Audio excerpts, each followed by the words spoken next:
ಮಾಡಿದ್ದೀನಿ.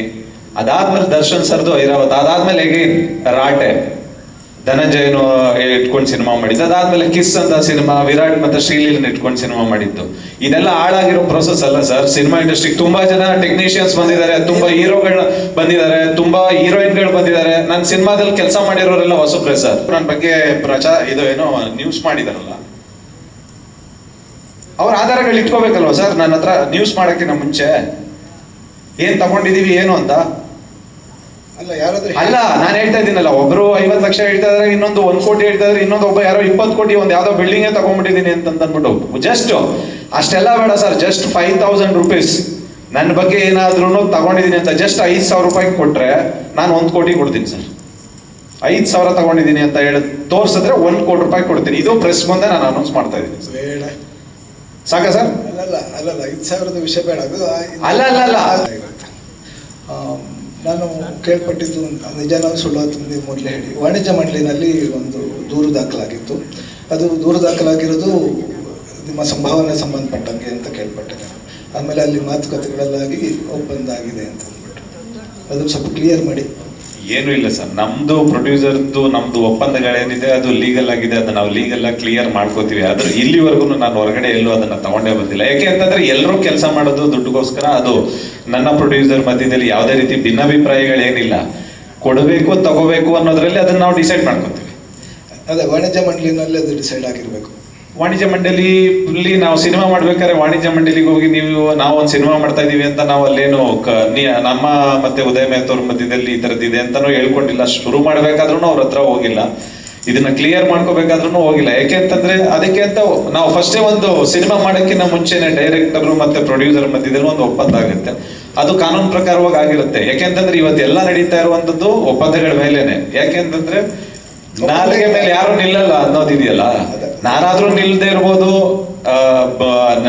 ಯಾರೇ ಎದುರುಗಡೆ ಇರೋರಾದ್ರೂ ಯಾರು ನಿಲ್ದೇ ಇರ್ಬೋದು. ಅಂದ್ರೆ ಇಡೀ ನಾನು ಓವರ್ ಆಲ್ ಆಗಿ ಹೇಳ್ತಾ ಇದ್ದೀನಿ. ಅದಕ್ಕೋಸ್ಕರ ಒಪ್ಪಂದಗಳ ಮೇಲೆ ಎಲ್ಲಾ ಕೆಲಸಗಳು ನಡೆಯುತ್ತವೆ ಕಾರ್ಪೊರೇಟ್ ಸ್ಟೈಲ್ ಅಲ್ಲಿ. ಅದೇ ರೀತಿ ನಮ್ಮ ಸಿನಿಮಾನು ನಡ್ಕೊಂಡು ಹೋಗ್ತಾ ಇದೆ ಸರ್. ಅಷ್ಟೇ, ಅವ್ರ ಮಧ್ಯೆ ನಮ್ಮದೇ ಯಾವುದೇ ರೀತಿ ಭಿನ್ನಾಭಿಪ್ರಾಯಗಳಿಲ್ಲ. ಅದೇ ವ್ಯವಹಾರಕ್ಕೆ ಸಂಬಂಧಪಟ್ಟ ವ್ಯವಹಾರ. ಅದು ಕೊಡೋದು ತಗೊಳ್ಳೋದು ನನ್ನ ಮತ್ತೆ ಅವರ ಮಧ್ಯೆ ಇರುವಂತ ಸಂಬಂಧ ಸರ್. ಅದು ಅದನ್ನ ಈಗ ಅಪ್ಪ ಅಮ್ಮನ ಈಗ ಒಂದೇ ತಾಯಿ ಮಕ್ಕಳು ಹೊಟ್ಟೆಲಿ ಹುಟ್ಟಿದಂತ 2 ಮಕ್ಳೇ ಗುದ್ದಾಡ್ಕೋತಾರ ಆಸ್ತಿಗೋಸ್ಕರ ಅಂತಂದಾದ್ಮೇಲೆ ನಾವು ಒಂದ್ ಸಿನಿಮಾ ಮಾಡ್ಬೇಕಾದ್ರೆ ಸಣ್ಣ ಪುಟ್ಟ ಜಗಳ ಬಂದೇ ಬರುತ್ತೆ. ಸಣ್ಣ ಪುಟ್ಟ ಜಗಳ ಬಂದಾಗ ವಾಣಿಜ್ಯ ಮಂಡಳಿಗೆ ಹೋಗ್ಬೇಕಾದೇನಿಲ್ಲ. ವಾಣಿಜ್ಯ ಮಂಡಳಿಗೆ ನಾನು ಹೋಗಿಲ್ಲ ಸರ್. ಸರ್ ಈಗ ಅದು ಅಲ್ಲ, ಆಲ್ರೆಡಿ ರಿಸಾಲ್ವ್ ಆಗಿದೆ ಆಯ್ತಾ. ಕ್ಲಾರಿಟಿ ಹೇಳಿ ಸರ್. ಅದು ಯಾಕೆ ಕೇಳಿದ್ದು ಅಂತ ಹೇಳ್ಬೇಡಿ. ಅದು ನಿಮ್ಮಿಬ್ಬರ ಮಧ್ಯದ ವಿಷಯಕ್ಕಲ್ಲ ಕೇಳ್ತಾ ಇದ್ದೀವಿ. ಇಡೀ ಇವತ್ತಿನ ಕನ್ನಡ ಸಿನಿಮಾ ಇಂಡಸ್ಟ್ರಿಯ ದೃಷ್ಟಿಯಿಂದ ಹೇಳ್ತಾ ಇದ್ದೀವಿ. ಒಂದು ಸಿನಿಮಾ 240 ದಿನ ಶೂಟಿಂಗು 300 ದಿನ ಶೂಟಿಂಗು ಅಂತೆಲ್ಲ ಮಾಡ್ತಿದ್ದೀವಲ್ಲ. ತಮಿಳು ಸಿನಿಮಾ ಇಂಡಸ್ಟ್ರಿ ಇದು ಬಂದಾಗಲಿಕ್ಕೆ ಹೋಗುವ ದಾರಿ ಏನಿದೆ. ಇವತ್ತು ನಿನ್ನೆ ಪ್ರೆಸ್ ಕಾನ್ಫರೆನ್ಸ್ ಇತ್ತು ತಮಿಳು ಸಿನಿಮಾ ನಿರ್ಮಾಪಕರ ಸಂಘದಿಂದ. ನವೆಂಬರ್ 1 ಎಲ್ಲ ಹೀರೋಗಳು ಅವರವ್ರ ಕೆಲಸಗಳು ಮುಗಿಸಿ ಅಂತ ಅಂದ್ಬಿಟ್ಟು. ನಾನು ಬರೀ ಮಾರ್ಟಿನ್ ಹಿನ್ನೆಲೆಯಲ್ಲಿ ಈ ಪ್ರಶ್ನೆ ಕೇಳ್ತಾ ಇಲ್ಲ. ಒಬ್ಬರು ನಿರ್ದೇಶಕರು ಅದನ್ನು ಒಪ್ಕೊಂಡ್ಮೇಲೆ ಪ್ರೊಡ್ಯೂಸರು ಮತ್ತು ನಿರ್ದೇಶಕರ ಮಧ್ಯೆ ಅದೇ ಒಪ್ಪಂದಗಳು, ಹಣಕಾಸು ವ್ಯವಹಾರ ಅವರಿಬ್ಬರ ಮಧ್ಯೆ ಆದರೂ ಕೂಡ ಅದನ್ನು ಇಂಡಸ್ಟ್ರಿಯನ್ನ ಹಾಳು ಮಾಡುವ ಅಥವಾ ಇಂಡಸ್ಟ್ರಿಗೆ ಎಫೆಕ್ಟ್ ಆಗೋ ಥರ ಆಗಬಾರ್ದು ಅನ್ನೋ ಕಾರಣಕ್ಕೆ ಸರ್ 1 ನಿಮಿಷ. ಇಂಡಸ್ಟ್ರಿನ ಹಾಳು ಮಾಡೋ ವಿಚಾರ ಅಂತ ಬಂದಾಗ ನಾನು ಆ ರೂಟಲ್ಲಿ ಇಲ್ಲ ಸರ್. ಯಾಕೆ ಅಂತಂದ್ರೆ ನಾನು ಬಂದದ್ದು ದಿನದಿಂದನೂ ಇಂಡಸ್ಟ್ರಿಗೆ ಹೊಸಬ್ರನ್ನ ತಗೊಂಬಂದೇ ಸಿನಿಮಾ ಮಾಡಿದ್ದೀನಿ. ಸ್ಟಾರ್ಗಳನ್ನ ಇಟ್ಕೊಂಡು ನಾನು ಸಿನಿಮಾ ಮಾಡಿದ್ದು ತುಂಬಾ ಕಡಿಮೆ ಸರ್. ಒಬ್ರದ್ದು ದರ್ಶನ್ ಸರ್ ಒಬ್ರದ್ದು ಬಿಟ್ರೆ, ಐರಾವತ ಅನ್ನೋದು ಬಿಟ್ರೆ, ಅಂಬಾರಿ ಸಿನಿಮಾ ಹೊಸ ಹುಡುಗನ್ ಕರ್ಕೊಂಬಂದು ಸಿನಿಮಾ ಮಾಡಿದೆ. ಅದಾದ್ಮೇಲೆ ಅದ್ದೂರಿ ಧ್ರುವಂದು ಮೊದಲನೇ ಸಿನಿಮಾ ಅವ್ರನ್ನ ಕರ್ಕೊಂಬಂದು ಸಿನಿಮಾ ಮಾಡಿದ್ದೀನಿ. ಅದಾದ್ಮೇಲೆ ದರ್ಶನ್ ಸರ್ದು ಐರಾವತ, ಅದಾದ್ಮೇಲೆ ಅಗೇನ್ ರಾಟೆ ಧನಂಜಯನು ಇಟ್ಕೊಂಡು ಸಿನಿಮಾ ಮಾಡಿದ್ದು, ಅದಾದ್ಮೇಲೆ ಕಿಸ್ ಅಂತ ಸಿನಿಮಾ ವಿರಾಟ್ ಮತ್ತೆ ಶ್ರೀಲೀಲನ್ ಇಟ್ಕೊಂಡು ಸಿನಿಮಾ ಮಾಡಿದ್ದು. ಇದೆಲ್ಲ ಹಾಳಾಗಿರೋ ಪ್ರೊಸೆಸ್ ಅಲ್ಲ ಸರ್. ಸಿನಿಮಾ ಇಂಡಸ್ಟ್ರಿಗೆ ತುಂಬಾ ಜನ ಟೆಕ್ನಿಷಿಯನ್ಸ್ ಬಂದಿದ್ದಾರೆ, ತುಂಬಾ ಹೀರೋಗಳು ಬಂದಿದ್ದಾರೆ, ತುಂಬಾ ಹೀರೋಯಿನ್ಗಳು ಬಂದಿದ್ದಾರೆ. ನನ್ನ ಸಿನಿಮಾದಲ್ಲಿ ಕೆಲಸ ಮಾಡಿರೋರೆಲ್ಲ ಹೊಸಬ್ರೆ ಸರ್. ಅರ್ಜುನ್, ನೀವು ಹಾಳು ಮಾಡ್ತಾ ಇದ್ದೀರಿ ಅಂತ ಹೇಳ್ತಾ ಇಲ್ಲ. ಇವತ್ತು ಅಲ್ಲ, ಆ ರೂಟಲ್ಲಿ ನಾನು ಇಲ್ಲ ಅಂತ ಹೇಳ್ತಾ ಇದ್ದೀನಿ ಸರ್. ಇವತ್ತು ಕನ್ನಡ ಸಿನಿಮಾ ಇಂಡಸ್ಟ್ರಿ ಹೋಗ್ತಾ ಇರೋದಾಗ ಇಲ್ಲೊಂದು ಸಿನಿಮಾಗಳು ಈ ತರದ ಸಿನಿಮಾಗಳಾಗತ್ತೆ. ಅದಕ್ಕೇನಾದ್ರೂ ತೊಂದರೆಗಳಾದಾಗ ಅದು ಬೇರೆ ಕಡೆನೂ ಎಫೆಕ್ಟ್ ಆಗುತ್ತೆ. ಇಲ್ಲ ಇಲ್ಲೊಂದು ಸಿನಿಮಾಗಳಾಗುತ್ತೆ ಅನ್ನೋದಕ್ಕಿಂತ ಹೆಚ್ಚಾಗಿ ದೊಡ್ಡ ಸಿನಿಮಾಗಳನ್ನ ಮಾತಾಡ್ತೀವಿ.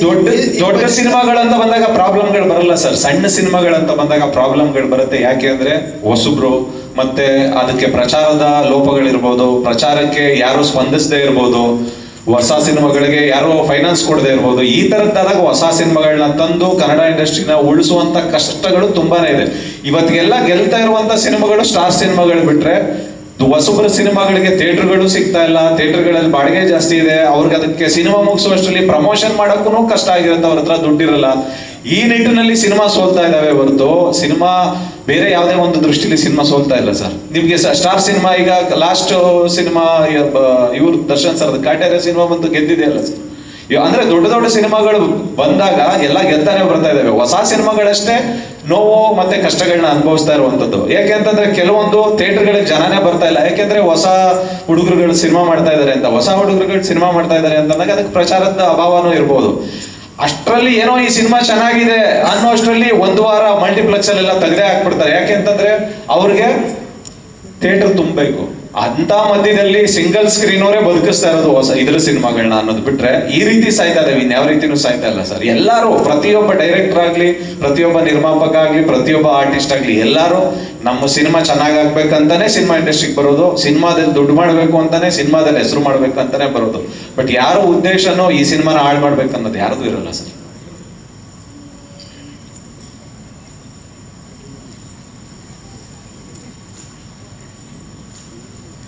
ಇವರು ಗ್ರಾಫಿಕ್ಸ್ನವರು ಅದೇನೇನೋ ಎಲಿಗೇಷನ್ ಮಾಡಿದ್ರು. ಹೌದು ಸರ್, ಅದು ಕೇಳ್ತೀರಾ ಅನ್ಕೊಂಡು ಇದು ಯಾವ್ದೋ ಕೇಳಿದ್ರೆ ತಪ್ಪಾಗತ್ತೆ. ಇಲ್ಲ ಇಲ್ಲ ಇಲ್ಲ ಸರ್, ಖಂಡಿತ ತಪ್ಪಲ್ಲ ಸರ್. ಯಾಕೆ ತಪ್ಪು? ಇದಕ್ಕೆ ಮೊನ್ನೆ ನಾನು ಕರೆದು ಕ್ಲಾರಿಫಿಕೇಶನ್. ಯಾರಿಗೆ ಕರೆದ್ರಿ ನೀವು? ಎಲ್ಲಾರನ್ನೂ ಕರೆದಿದ್ದೆ ಸರ್. ಎಲ್ಲರೂ ಅಂದ್ರೆ ಯಾರು, ಹೇಗೆ?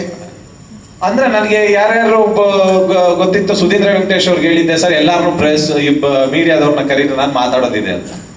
ಅವ್ರು ಕರೆದಿದ್ರು, ಎಷ್ಟು ಜನ ಬಂದಿದ್ರು ಅವ್ರ ಹತ್ರ ನಾನು ಮಾತಾಡಿದ್ದೆ. ಅಂದ್ರೆ ನೀವು ಕೇಳ್ತಾ ಇದ್ರಲ್ಲ ಗ್ರಾಫಿಕ್ಸ್ನವ್ರದ್ದು ಯಾರ್ದು ಅಂತ. ಒಬ್ರು ಯಾರೋ 50 ಲಕ್ಷ ಅಂತಂದ್ರು, ಇನ್ನೊಬ್ರು ಯಾರೋ 1 ಕೋಟಿ ಅಂತಂದ್ರು, ಇನ್ನೊಬ್ರು ಯಾರೋ ಫೋನ್ ಮಾಡ್ಬಿಟ್ಟು 20 ಕೋಟಿ ಅಂತ ಹೇಳ್ತಾ ಇದಾರೆ ಸರ್. ಯಾರೋ ಯಾವ್ದೋ ಒಂದು ಪವರ್ ಟಿವಿ ಅನ್ನೋದ್ರಲ್ಲಿ ನೋಡಿದೆ. ಮೋಸ್ಟ್ಲಿ ನನಗಿನ್ನ ಜಾಸ್ತಿ ಅವ್ರಿಗೆ ಗೊತ್ತಿರುತ್ತೆ ಅನ್ಸುತ್ತೆ ಡೀಟೇಲ್ಸ್. ಆ ಡೀಟೇಲ್ಸ್ ಬಂದಾದ್ಮೇಲೆ 20 ಕೋಟಿನ 1 ಲಕ್ಷ 1 ಕೋಟಿನ 50 ಲಕ್ಷನ ಅನ್ನೋದನ್ನ ತಿಳ್ಕೊಂಡು ನೆಕ್ಸ್ಟ್ ಮಾತಾಡ್ತೀನಿ ಸರ್. ಯಾಕೆಂತಂದ್ರೆ ನನಗಿನ್ನ ಜಾಸ್ತಿ ಅವ್ರಿಗೆ ಗೊತ್ತಿರುತ್ತೆ ಅನ್ಕೋತೀನಿ.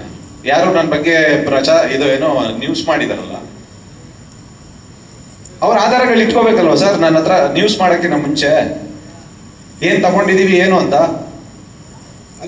ಅಲ್ಲ. ನಾನು ಹೇಳ್ತಾ ಇದ್ದೀನಲ್ಲ, ಒಬ್ರು 50 ಲಕ್ಷ ಹೇಳ್ತಾ ಇದಾರೆ, ಇನ್ನೊಂದು 1 ಕೋಟಿ ಹೇಳ್ತಾ ಇದಾರೆ, ಇನ್ನೊಂದು ಒಬ್ಬ ಯಾರೋ 20 ಕೋಟಿ ಒಂದು ಯಾವ್ದೋ ಬಿಲ್ಡಿಂಗೇ ತಗೊಂಡ್ಬಿಟ್ಟಿದೀನಿ ಅಂತ ಅಂದ್ಬಿಟ್ಟು. ಜಸ್ಟ್ ಅಷ್ಟೆಲ್ಲ ಬೇಡ ಸರ್, ಜಸ್ಟ್ 5000 ರೂಪೀಸ್ ನನ್ನ ಬಗ್ಗೆ ಏನಾದ್ರೂ ತಗೊಂಡಿದೀನಿ ಅಂತ ಜಸ್ಟ್ 5000 ರೂಪಾಯಿ ಕೊಟ್ರೆ ನಾನು 1 ಕೋಟಿ ಕೊಡ್ತೀನಿ ಸರ್.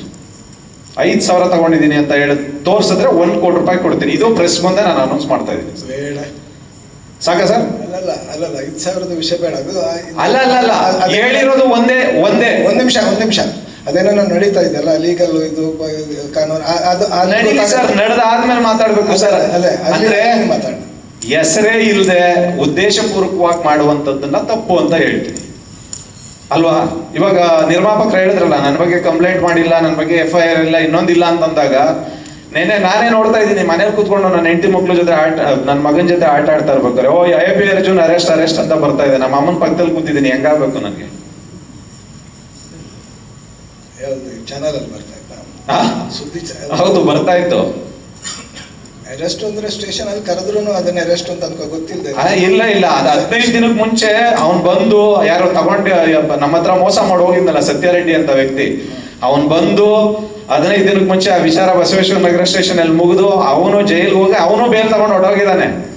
ಅದಾದ್ಮೇಲೆ ನಿನ್ನೆ ಇದ್ದಕ್ಕಿದ್ದಂಗೆ ನಮ್ಮನ್ನ ಕರೆದಿಲ್ಲ. ಇವತ್ತು AP ಅರ್ಜುನ್ ಅರೆಸ್ಟ್ ಅಂತ ಮೊನ್ನೆ ಆಗ್ತಾ ಇದ್ದಾನೆ. ಅಲ್ಲ, ಅದು ಯಾವಾಗಲೂ ಹಾಗೆ. ಈಗ ಕಳೆದ ವರ್ಷ ನೆರೆ ಬಂದದ್ದು ಇವತ್ತು ಬರ್ತಾ ಇರುತ್ತೆ. ಹಂಗೆ ಆತರ ನೆರೆ ಹೊರೆಗಳು ತೊರೆಗಳೆಲ್ಲ ಬರ್ತಿರುತ್ತೆ, ಪ್ರವಾಹ ಬರ್ತಾ ಇರುತ್ತೆ ಸರ್. ಅಲ್ಲ, ನೆರೆ ಬಂದಿರುತ್ತೆ, ಅದು 15 ದಿವಸ ಮೊದಲ ಗೊತ್ತಿರಲ್ಲ, ಅದಷ್ಟೇ. ಅರ್ಜುನ್ ಹೆಸರೇ ಅರ್ಜುನ್ ಒಬ್ಬಂದೇ ಇದು ಮಾಡಿರೋದು ಸರ್. ತುಂಬಾ ಜನದ ಹೆಸರು ಬಂದಿದೆ ಅಲ್ಲಿ. ಯಾಕೆಂತಂದ್ರೆ ಅವನು ತಗೊಂಡಿರೋನು ಒಬ್ಬನ ಹತ್ರ ತಗೊಂಡಿಲ್ಲ. ನಮ್ಮ ಸಿನಿಮಾದಲ್ಲಿ ಅಂತಲ್ಲ, ಒಂದು 10-15 ಜನದ ವ್ಯಕ್ತಿಗಳ ಹತ್ರ ತಗೊಂಡು ಹೋಗಿದ್ದಾನೆ ಅವನು, ಮೋಸ ಮಾಡಿರೋನು. ಬಟ್ ಅರ್ಜುನ್ ಒಬ್ಬನ ಹೆಸರು ಏನಕ್ಕೆ ಬಂತು ಅಂತಂದ್ಬಿಟ್ಟು ಅದಕ್ಕೆ ನಾನು ಕೇಳಿದ್ದು. ಅಂದ್ರೆ ನನಗ್ ಗೊತ್ತಿಲ್ಲ ಸರ್, ಮಾಡಿರೋನ್ನ ಕೇಳ್ಬೇಕು ನೀವು. ನ್ಯೂಸ್ ಯಾರು ಮಾಡಿದಾನಲ್ಲ ಈ ವಿಚಾರದ ಬಗ್ಗೆ ಅವನನ್ನ ಕೇಳ್ಬೇಕು ನೀವು. ಇಲ್ಲ ಬಸವೇಶ್ವರ ನಗರ ಸ್ಟೇಷನ್ ಅಲ್ಲಿ ಹೋಗಿ ಕೇಳ್ಬೇಕು. ಯಾಕೆಂತಂದ್ರೆ ಯಾವಾಗ ನಾನು 2009 ಇಂದ ಸಿನಿಮಾ ಮಾಡ್ತಾ ಇದ್ದೀನಿ ಸರ್, ಅಂಬಾರಿ ಯೋಗಿ ತುಂಬಾ ಜನ ಹೊಸ ಹುಡುಗರನ್ನೆಲ್ಲ ಅಂಬಾರಿ ಯೋಗಿನ ಇಂಟ್ರೊಡ್ಯೂಸ್ ಮಾಡ್ಬೇಕಾದ್ರೂ ಕಮಿಷನ್ ತಗೋಬೇಕಾಗಿತ್ತು, ಧ್ರುವನ್ನ ಇಂಟ್ರೊಡ್ಯೂಸ್ ಮಾಡ್ಬೇಕಾದ್ರೂ ಕಮಿಷನ್ ತಗೋಬೇಕಿತ್ತು, ಧನಂಜಯ್ ಒಂದು ಸಿನಿಮಾ ಮಾಡ್ಬೇಕಾದ್ರೂ ಕಮಿಷನ್ ತಗೋಬೇಕಿತ್ತು, ಕಿಸ್ ಸಿನಿಮಾ ಮಾಡ್ಬೇಕಾದ್ರೂ ವಿರಾಟ್ ಮತ್ತೆ ಶ್ರೀಲೀಲನ ಹತ್ರನೂ ಕಮಿಷನ್ ತಗೋಬೇಕಾಗಿತ್ತು. ಹಂಗಂದ್ರೆ ನನ್ನ ಹತ್ರ ಒಂದು 5 ಕಾಂಪ್ಲೆಕ್ಸ್ ಇರ್ತಾ ಇತ್ತು, ಒಂದು 5 ಮನೆ ಇರ್ತಾ ಇತ್ತು ಸರ್, ಅಲ್ವಾ ಸರ್? ಈಗಷ್ಟೇ ಒಂದೂ ಇಲ್ಲ ಸರ್, ಒಂದೂ ಇಲ್ಲ ಸರ್, ಒಂದೂ ಇಲ್ಲ ಸರ್. ಏನ್ ಸರ್? ಅಲ್ಲ, ಅವ್ರು ಹೇಳಿರೋರ್ಗೆ ಹೇಳ್ತಾ ಇದ್ದೀನಿ, 20 ಕೋಟಿ ಅಂತ ಯಾರೋ ಒಂದು ಬಿಲ್ಡಿಂಗ್ ಅಂತ ಹೇಳಿದ್ರಲ್ಲ, ಅದನ್ನ ಆಧಾರ ಸಮೇತ ತಗೊಂಬಂದು ತೋರಿಸಿ ಅಂತ.